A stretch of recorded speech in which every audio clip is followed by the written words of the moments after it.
Let's jump right in. Welcome to this explainer where we're going to analyze the journey and the eventual dramatic closure of the virtual reality giant Rec Room. How does a pioneer of the VR space, a platform that hit a multi-billion-dollar valuation, just cease to exist? Today, we are going to unpack exactly what happened. Let's actually start right at the emotional finish line. June 1st, 2026. Picture millions of players frantically logging in, just trying to say their final goodbyes as the servers permanently went dark. Popular streamer Creecraft hit the nail on the head during those final hours, telling his audience, "This is it, you are all here witnessing a part of gaming history." And he was spot on. Right there in front of millions of viewers, the game stopped, avatars just froze, and an entire digital universe vanished. Section 1. The Final Countdown. The emotional end of a digital universe. What really strikes me about those final moments is just the raw despair and nostalgia from players. They were watching their decade-old virtual home disappear. This wasn't just some business failing on a spreadsheet. Like one parent on Reddit shared that their 17-year-old son was so devastated he asked to come home early from school just so he wouldn't miss the shutdown. For these players, this was the loss of a deeply personal community space. It was a place where they literally grew up, learned to code their first games, went to virtual concerts, and formed real, lasting friendships. Section 2. The Rise of Rec Room. From humble beginnings to a VR behemoth. To really understand the tragedy of this shutdown, we kind of have to rewind and look at their incredible, meteoric rise. They started back in 2016 on Steam VR with just around 90 concurrent players. But the real game changer came in 2018 with the Maker Pen 2.0 update. This was huge because it let players build their own spaces, basically transforming Rec Room from a simple VR game into this massive user-generated content platform. Add in the Oculus Quest release, mobile support, and, of course, the 2020 pandemic where everyone was desperately looking for digital connection, and boom, it surged, hitting its absolute peak player count in 2022. And that strategic expansion across every device imaginable led to a mind-boggling metric: 150 million lifetime players. They weren't just some niche VR game anymore. They were everywhere. People were logging in on phones, PlayStations, Xboxes, PCs, and obviously VR headsets. It was a massive cultural footprint. And right on the heels of that massive player base came the money. A mind-blowing peak valuation of $3.5 billion. Investors were just pouring money in, betting heavily on Rec Room to become the ultimate social metaverse. So here is the multi-billion-dollar question of this explainer. Why did they pull the plug? How does a beloved game with 150 million players and a massive valuation just completely disappear? Well, it doesn't happen by accident. It's the result of a very specific structural failure. Section 3. The Venture Capital Trap. The Grow or Die Business Model. All right, the first fatal diagnosis in our little autopsy here is the crushing burden of that venture capital funding. By taking an astounding $300 million from investors, the company was essentially trapped.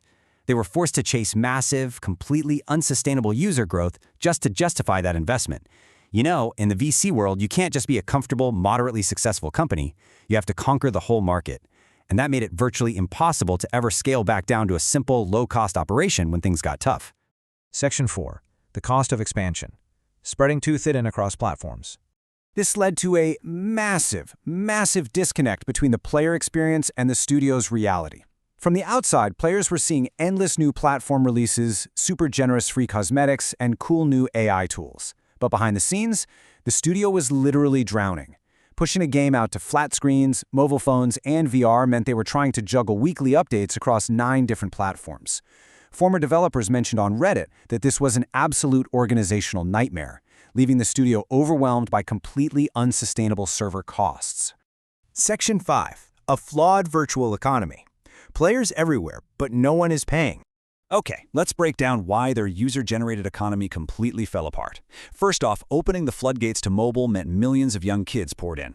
Kids who, obviously, don't have any disposable income.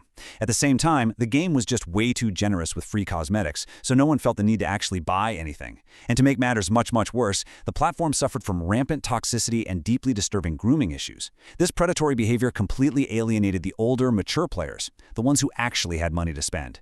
And then, when the studio tried to cut costs by switching over to AI moderation, it completely backfired. Exploiters figured out how to easily crash servers and just ruin the entire experience. It all culminates in this incredibly sobering admission directly from the developers during their shutdown announcement. Our costs always ended up overwhelming the revenue we brought in. Even after trying desperately to save the sinking ship by laying off up to 66% of their staff over time, the devs admitted they simply couldn't make it a sustainably profitable business, especially when going up against heavily funded competitors like Roblox. Section 6, Game Over, the legacy of Wrecker.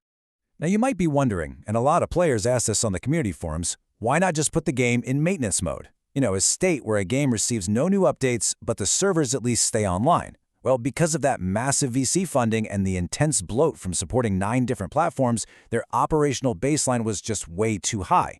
Their code, their server demands, everything was far too complex to ever enter a cheap maintenance state. They were completely trapped by their own scale. So ultimately, the business failed. But the cultural impact? That's absolutely undeniable.